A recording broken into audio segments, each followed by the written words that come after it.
We move to auto as the sector begins its results today with the onset of Maruti, and with our offering quarter se quarter tak, Sudarshan is here to highlight what the street is expecting from the auto sector this time around. Sudarshan. So the Indian auto sector has faced a turbulent FY25 with overall sentiment subdued, particularly during the second half of the year. Macroeconomic headwinds, uneven rural recovery, regulatory changes and shifting consumer preferences have all contributed to the sector's volatile performance. For the last quarter of FY25, the divergence in growth projections is becoming increasingly evident, with estimates ranging widely from a modest 2% to a robust 23%. Reflecting varied expectations, let's begin with the reported volume numbers across key categories. On a year-on-year basis, tractor sales have emerged as the biggest outperformers, aided by relatively stronger rural demand earlier in the year.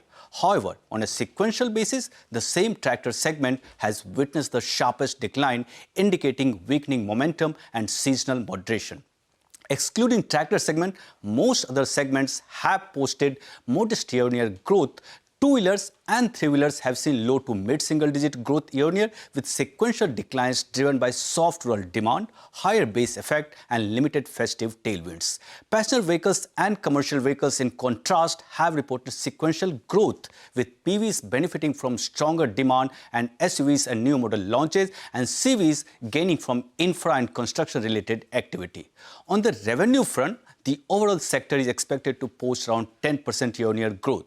In Q4, however, as with volumes, the revenue performance will be far from uniform. The two-wheeler segment is expected to show the widest range in performance, with estimates varying from 2% at the lower end to 23% at the upper end, depending on product mix and pricing power. Four-wheelers are projected to deliver double-digit growth, supported by a strong mix of premium and mid-segment offerings. Notably, tractor segment is expected to outperform on a revenue basis, with an estimated 20% growth on year-on-year.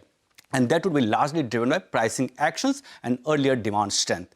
Amid this uneven landscape, certain players are expected to emerge as outliers in terms of performance. In the two-wheeler space, TVS Motor and Eicher Motors are likely to surprise positively. TVS is benefiting from urban recovery and premiumization trends, while Eicher continues to gain traction through Royal Enfield's steady domestic and export performance.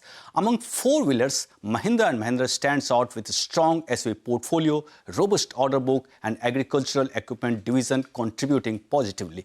Within auto ancillaries, Samvardhana Motherson is positioned to be sectoral outperformer, aided by global diversification and increased content per vehicle. From a valuation standpoint of view, the sector appears relatively attractive. With a few exceptions, most auto companies are currently trading at or below their 5-year average price to earnings multiples. And as far as stock performance is concerned, except TVS, Eicher, Maruti and Ashok Leyland, all the companies that you can see on your screen here have given negative returns in 2025 so far, with biggest declines seen in auto ancillary names on the back of global uncertainty. Let's wrap with the outlook. In the near term, outlook for the sector looks optimistic. The anticipated implementation of the 8th Pay Commission and income tax reliefs are likely to aid the growth for two-wheelers and lower-end car segment. And for tractor segment, Met Department has predicted above normal monsoon for current year, and that is likely to boost rural income, leading to an increased demand.